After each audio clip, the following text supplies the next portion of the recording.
My name is Megan Maher, as some of you might know by now, and today I'm going to talk about some of the things that happened during the month that I was born, June 1996, and I was born on June 25th. And so the events that I found the most interesting during my research were the ones that I felt like connected to things that we still care about today, because I really like to, see how things grow over time and just why we care about certain things or maybe why we don't anymore.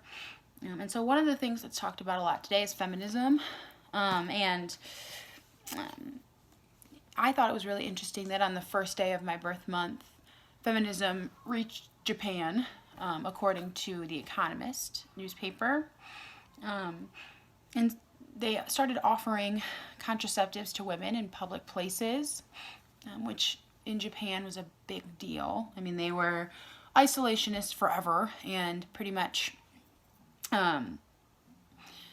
always were an imperialistic country that had their own values, which tended to be very traditional. So that was a pretty huge thing. And then on the same day, MIT's Michael Sema and Emmanuel Sachs released their invention of the 3D printer, which was a pretty big deal because that was like an engineering, milestone.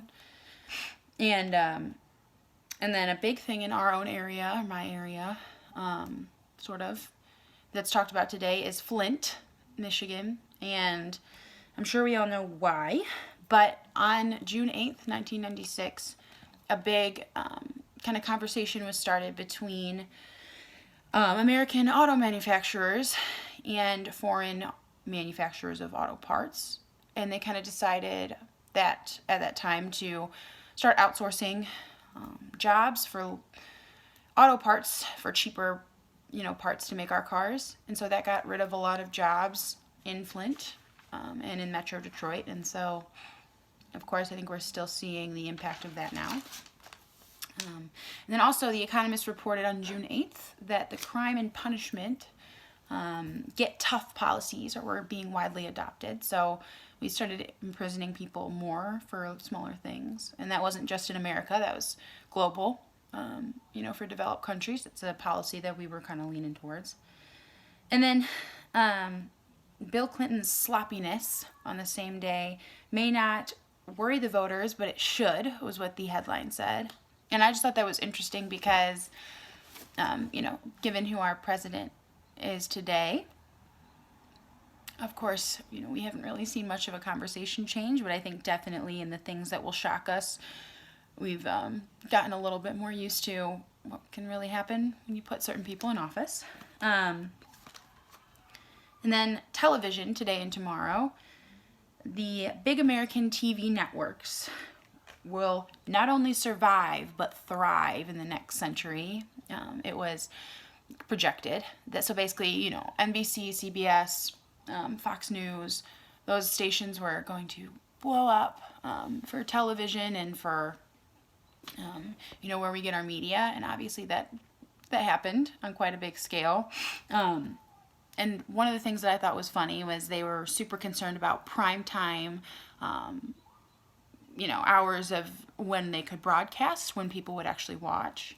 And I'm not sure anyone would have or could have guessed that we'd have little mini computer smartphones where we could pretty much get news all the time. So it's just funny to me that they were, so ecstatic about the fact that there'd be so much more news, and we even have a larger amount of news floating around every day now. And then that same week, the citizens of the Mountain Republic of Texas, it's a separatist movement, so citizens in Texas based on some conspiracy theories, or what are called now conspiracy theories, and other, strong opinions. This is basically trying to secede from the United States, so we know how well that worked. June 15th, 1996, an article came out about how to clean up concerning global warming, saying instead of trying to curb global warming, start cleaning up after ourselves, and that was a global sort of push. And now not only do we see that global warming is pretty directly connected to cleaning up after ourselves, if you will, but also And we're still talking about the same things today, so I thought that was interesting. And then also, Kay Redfield Jamison, who is a well-known psychologist, he came out with the idea that instead of curing depression and other ailments, psychological, I guess, conditions, rather than curing them with medications, he believed in intellectual conversation. That's a direction that we did not take as a country, so I thought that was very interesting. I've never actually seen that publicized today, is that would be a feasible alternative. And so now to the fun stuff, fun facts.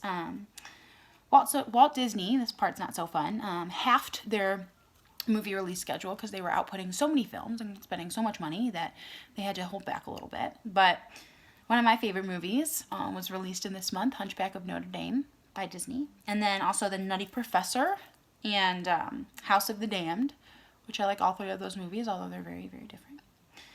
And then the most popular song was the Macarena, which was released then by Los Del Rio.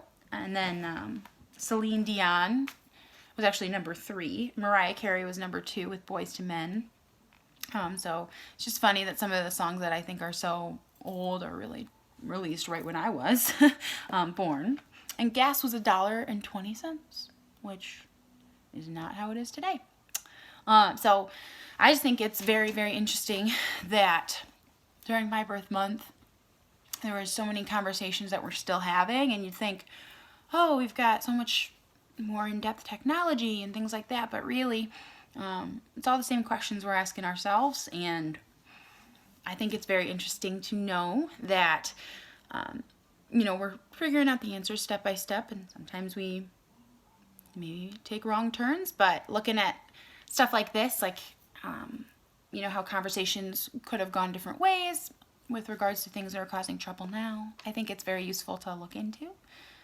So thank you so much for listening to my presentation, and I hope that, everybody thinks it's interesting as well how we've grown and changed over time. Thank you. Bye-bye.